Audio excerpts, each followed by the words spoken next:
मेरे सभी प्रिय दर्शकों को जय श्री कृष्ण। मैं अंकुर जोशी आप सभी का इस स्पेशल प्रोग्राम में बहुत बहुत स्वागत करता हूं। जैसा कि आप सभी यह जानते हैं कि इस वर्ष 3 अगस्त को रक्षाबंधन का पर्व मनाया जा रहा है। इस खास एपिसोड में मैं आपको रक्षाबंधन की पौराणिक मान्यताएं और रक्षा सूत्र बांधने की विधि और इसका मुहूर्त बताऊंगा। प्रिय दर्शकों, भारतीय धर्म संस्कृति के अनुसार रक्षाबंधन का त्यौहार श्रावण माह की पूर्णिमा को मनाया जाता है। रक्षाबंधन भाई बहनों का वह त्यौहार है जो मुख्यतः हिंदुओं में प्रचलित है, पर इसे भारत के सभी धर्मों के लोग समान उत्साह और भाव से मनाते हैं। पूरे भारत में इस दिन का माहौल देखने लायक होता है, और हो भी क्यों ना, यही तो एक ऐसा विशेष दिन है जो भाई बहनों के लिए बना है। यूँ तो भारत में भाई बहनों के बीच प्रेम और कर्तव्य की भूमिका किसी एक दिन की मोहताज नहीं है, पर रक्षाबंधन के ऐतिहासिक और धार्मिक महत्व की वजह से ही यह दिन इतना महत्वपूर्ण बना है। परसों से चला आ रहा यह त्यौहार आज भी बेहद हर्षोल्लास के साथ मनाया जाता है। प्रिय दर्शकों, हिंदू श्रावण मास के पूर्णिमा के दिन मनाया जाने वाला यह त्यौहार भाई का बहन के प्रति प्यार का प्रतीक है। रक्षाबंधन पर बहनें भाइयों की दाहिनी कलाई पर राखी बांधती है, उनका तिलक करती है और उनसे अपनी रक्षा का संकल्प लेती है। हालांकि रक्षाबंधन की व्यापकता इससे भी कहीं ज़्यादा है। राखी बांधना सिर्फ भाई बहन के बीच का कार्यकलाप नहीं रह गया है। राखी देश की रक्षा, पर्यावरण की रक्षा, हितों की रक्षा आदि के लिए भी बांधी जाने लगी है। इस दिन केवल बहनें ही भाइयों को राखी बांधे ऐसा आवश्यक नहीं है। त्यौहार का वास्तविक आनंद पाने के लिए धर्मपरायण होना जरूरी है। इस पर्व में दूसरों की रक्षा के धर्म भाव को विशेष महत्व दिया गया है। सदियों से चली आ रही रीति के अनुसार बहन भाई को राखी बांधने से पहले प्रकृति की सुरक्षा के लिए तुलसी और नीम के पेड़ को राखी बांधती है, जिसे वृक्ष रक्षाबंधन भी कहा जाता है। हालांकि आजकल इसका प्रचलन नहीं है।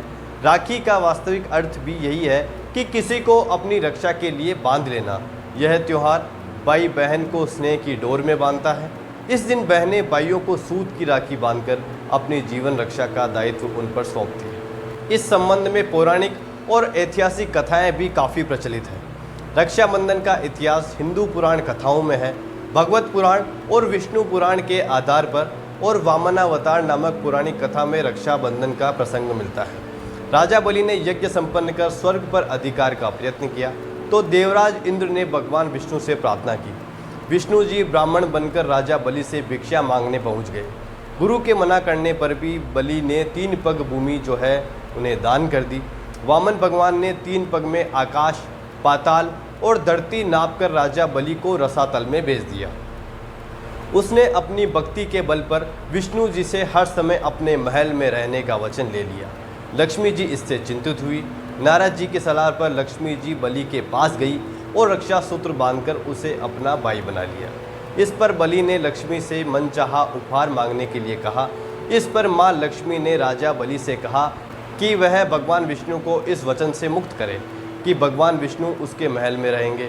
बलि ने ये बात मान ली और साथ ही माँ लक्ष्मी को अपनी बहन के रूप में स्वीकार किया। उस दिन श्रावण मास की पूर्णिमा तिथि थी। प्रिय दर्शकों, रक्षाबंधन मनाने की प्रक्रिया बहुत ही सरल है। यहाँ मैं आपको कुछ विशेष बातें बता रहा हूँ जिससे आप रक्षाबंधन के दिन विशेष ध्यान रखें। इस दिन सबसे पहले सुबह सुबह उठकर नित्य कर्म से मुक्त होकर स्नान कर लें। स्नान के बाद नए वस्त्र धारण करें और अपने भाई के लिए खरीदी गई राखी खोलकर एक पूजा की थाली में रख लें। इस थाली में इसके अलावा रोली, अक्षत, तिलक, कपूर और मिठाई भी रख लें। सबसे पहले राखी को भगवान शिव की प्रतिमा, तस्वीर या शिवलिंग पर अर्पित करें और भगवान को भोग लगाएं। इसके बाद जो है देवादिदेव महादेव को अर्पित किया हुआ रक्षा सूत्र भाइयों की कलाई पर बांधें।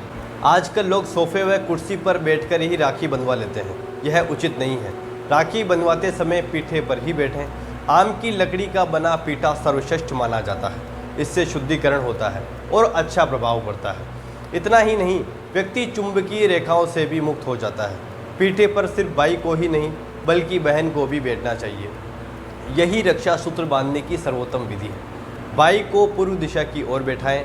भाई को तिलक लगाते समय बहन का मुंह पश्चिम दिशा की ओर होना चाहिए। इसके बाद भाई के माथे पर टीका लगाकर दाहिने हाथ पर रक्षा सूत्र बांधें। राखी बांधने के बाद आरती उतारें। इसके उपरांत अपने भाई को उसकी पसंदीदा मिठाई खिलाएं। भाई इस समय अपनी बहन को उपहार दें। ये उपहार एक अनिवार्य नियम है, क्योंकि इन उपहारों में बहनों के लिए भाइयों की शुभकामनाएं होती है। बहन यदि बड़ी हो तो छोटे भाई को आशीर्वाद दे, और यदि छोटी हो तो बड़े भाई को प्रणाम कर आशीर्वाद ग्रहण करें। अब हम बात करेंगे कि इसका मुहूर्त कब है। देखिए, पूर्णिमा तिथि का जो आरंभ है वो 2 अगस्त को रात्रि 9:28 पर होगा, और पूर्णिमा तिथि का समापन 3 अगस्त को यानी रक्षाबंधन के दिन रात्रि 9:27 पर होगा। रक्षाबंधन के अनुष्ठान का समय जो है वो सुबह 9:28 से रात्रि 9:14 तक है। प्रदोष काल का मुहूर्त है शाम को 7:06 से 9:14 तक। देखिए, राहु काल का जो समय है वो सुबह 7:30 से सुबह 9 बजे तक है। 1.5 घंटे का कुल ये समय है, इसलिए आप राहु काल में जो है वो राखी ना बंधें। मुझे उम्मीद है कि यह एपिसोड आपको काफ़ी पसंद आया होगा। मिलते हैं अगले एपिसोड में। जय श्री कृष्ण।